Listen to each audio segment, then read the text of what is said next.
1932년 1월 28일 일본이 상하이 내 자국 국민들을 보호한다는 명분으로 조차지었던 상하이의 군대를 전격 진군시킵니다. 하지만 상하이 교회에 주둔한 국민당군의 저항도 만만치가 않아서 진격이 쉽지만은 않았는데, 특히 그 중에서도 이 묘행진이라는 지역은 아예 국민당군이 기관총 진지를 구축하고 철조망을 쳐놔서 일본군이 감히 돌격할 엄두를 못 내는 곳이었습니다. 그런데 이때 묘행진으로 어떤 용감한 일본군 3명이 폭탄을 들고 달려가 강행 돌파, 폭사하여 일본군의 진격로를 열어줍니다. 이 주인공들은 바로 일본 육군 제18공병대 소속 에시타 타케지, 키타가와 스스무, 사쿠에 이노스케라는 군인들이었습니다. 이 영웅같은 미담은 즉각 오사카에 있는 아사히 신문이 6월 22일 폭탄을 두른 3명의 병사가 돌격로를 개척하기 위해 적진으로 용감히 달려들어 철조망을 폭파한 후 산화했다라는 내용으로 보도를 합니다. 그런데 이후 마이니치 신문을 비롯한 여타 다른 신문사들도 이를 인용해 연일 후속 보도하면서 에시타 타케지를 비롯한 3명의 전사자들은 순식간에 폭탄 사명사라는 명칭으로 모든 일본 국민들의 관심을 한몸에 받게 됩니다.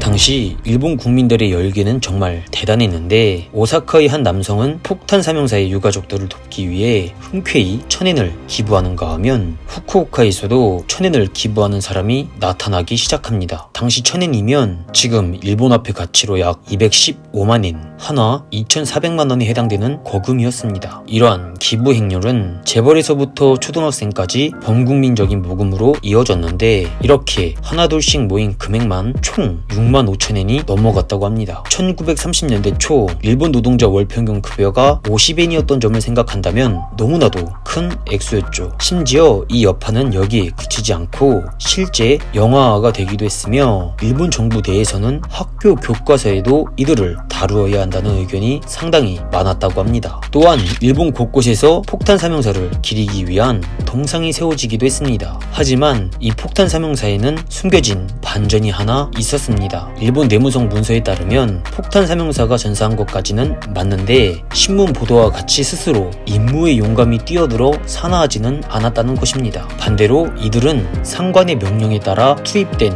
여타 부대원들과 같은 처지였다고 하며, 목표 지점에 늦게 도착해 뜻하지 않게 폭사를 당한 것입니다. 물론 폭사했던 그들의 죽음을 희롱하는 것은 아니지만 알려진 소식은 분명 큰 왜곡이 있었던 것입니다. 실제로 전사자가 나왔던 해당 부대도 처음에는 작전 중 일부 희생이 있었다라는 정도로 브리핑했을 뿐입니다. 그렇다면 이들은 어떻게 이렇게까지 미화될 수 있었을까? 이는 바로 특종을 잡기 위해 혈안이 됐던 기자 때문이었습니다. 해당 기사를 쓴 기자들은 현장에 직접 가지도 않았으며 그냥 전선에서 돌아온 장교의 얘기만 듣고 기사를 소설 쓰듯 적어냈다고 합니다. 이에 대해 기사를 썼던 한 곳인 아사히 신문은 75년이 지난 2007년이 되어서야 정정 보도를 하며 사과를 합니다. 그러면 아사히 신문이 진실을 말하기까지 75년이란 시간이 걸린 이유는 뭘까? 바로 이 보도가 그동안 일본 사회에 너무나도 큰 영향을 끼쳤기 때문입니다. 앞서 말했던 거액의 기부금은 물론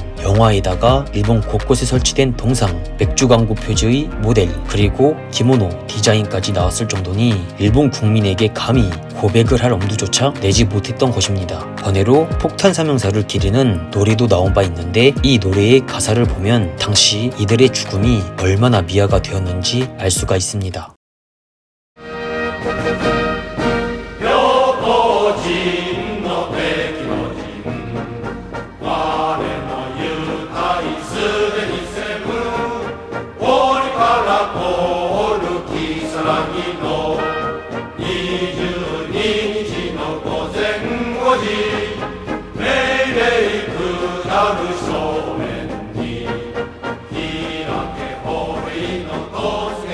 Oh